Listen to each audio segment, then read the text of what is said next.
Scott, you made the decision to retire. Does it feel like you've got a little bit of closure? I think I held on for a couple of months. When I left City, I still probably thought I could maybe do another season, and obviously things didn't work out. I felt now was obviously the time that I can say I've officially retired. What have been the standout moments for you? Obviously making my debut for Leeds at 18 at Old Trafford was a massive achievement, and I think the biggest one of all was making my debut in Austria for England against Austria. Getting a clean sheet was a big achievement, and it was one that I was proud of, and all the hard work before that had paid off. And how do you reflect on your career? I think when I first started out and moved out of a little tiny village in Cumbria at 16 to go for Leeds, I could never have imagined it would have turned out the way it did. When I first signed on loan from Derby, it was right.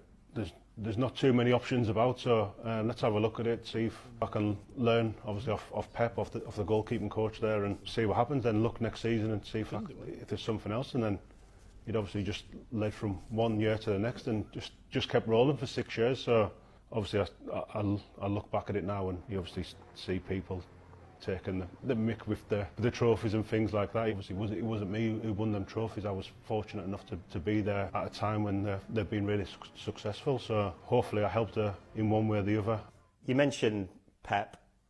What was it like to work under him, and can you remember those first conversations that you had with him? At the start, he was just basically a third choice keeper, just come in and train hard, and that was it really. I just got my head down and went about my business, and then obviously after a couple of months you get a little bit more comfortable, and you start coming out yourself a little bit, talking. And I think there was one game I remember just come in before the game and just started trying to get the lads going a little bit and trying to be positive, and was just having breakfast the next day, and he was like, I really like that, you need to do more of that, the lads they do look up to you, and I want that more. So it was that was probably the first little bit of confidence he gave me and encouraged me to do it. So I felt that's obviously something he was looking for. People ask me, what was it you done? I can't pinpoint anything that I done apart from I was being myself. I was being positive every day. I knew my role in the team. However well I trained or whatever I did, I knew I was never going to be a number one there or even a number two. So it was just trying to be the best person around the club on a day-to-day basis, and especially obviously the day after the games where we'd have a training session, and the ones who hadn't played on the Saturday, they were a little bit disappointed and maybe weren't too happy about training. So it was down to me, I suppose, to try and pick people up. Can we just take you back to the treble-winning season? What was it like to be part of that squad? The team spirit that we had that season was just, I don't think we had it before. We had it again. Yeah, it's probably easy to say that because we won the treble, but I don't think there was too much change at that time, so that everyone knew each other, and we just had a laugh. Pep was organising dinners and things, and I think that just set the tone for the season, and it was just laugh after laugh. And obviously when people had to be serious, they were serious, and I think sometimes people underestimate sometimes when you've got a great group and a great team spirit what it can actually do on the field. Who are the characters in that dressing room? Who are the ones that are making people laugh? The thing with that squad, you'd probably look at someone and think he's not a funny guy or what, but it was just everyone, like Gundogan, he'd come out with his little one-liners, and Bernardo Silva's, everyone was just chipping in with something, and it just, like I said, it wasn't just two or three people being the class clowns, it was everyone. And the Champions League final, your memories of that? It was mainly a bit of a blur. I don't think it was the best game for spectators to watch. It was difficult, but the few things that do stand out for me was obviously the saves that Eddie made towards the end just to get us over the line. But it was obviously a fantastic night, and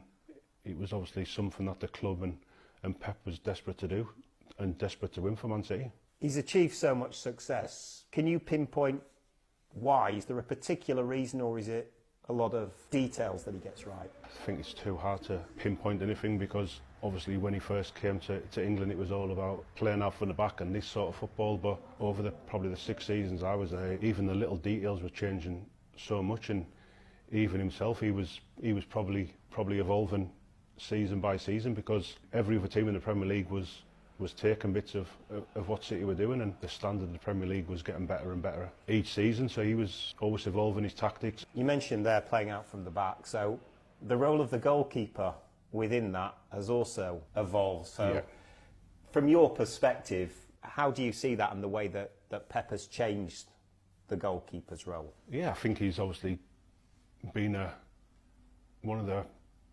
influential people that has changed that role, because it literally was, before it was, you got a back pass, you kicked it as far as you could, or if you got the ball in your hands, you were just sending it downfield. But he's come here and he was starting attacks with his goalkeeper, so it's obviously changed massively. And whatever level you watch football now, the keepers are starting attacks, and they're the ones dictating especially the goal kicks and how it goes. So he's been a massive part of that. Was it different being a goalkeeper in training because you were so much more part of what went on outfield, not just in terms of shot stopping?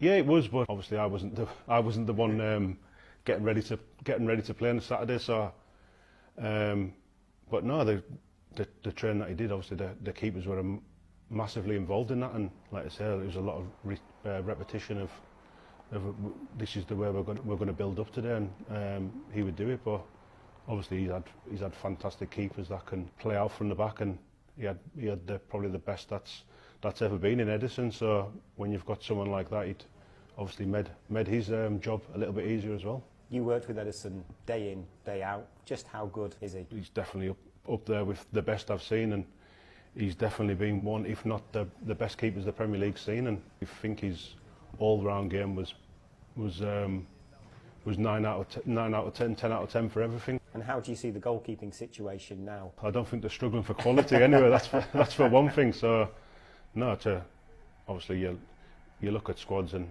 I don't think there's many better goalkeeping departments now at Man City with the 4 keepers that they've got. It is a nice situation for the club to be in. It's probably not a job that I'd like to be the goalkeeping coach there now to have to manage all of them. But Donnarumma's came in and he started off brilliantly, so it's obviously only a positive for the club that he's came in and been so good. The club has had so much success while you've been there, but there's been a bit of a changing of the guard in the last 12 months or so. Do you think they're now on the right track to have another period of sustained success? Yeah, from what I've seen, and especially over the last couple of weeks, it does look like the new players have settled in now, and they do look like they're getting the Man City of old back, and I think that's only bad news for the rest of the Premier League. So there has been a lot of change. There's been a lot of change with probably staff, with coaches. There's been a lot of new players. Probably that a lot of the players who were fundamental in a lot of the success over the last few years, they've moved on. So there is going to be time for change. But I think the situation we're in now, it definitely is going to be a good season for them.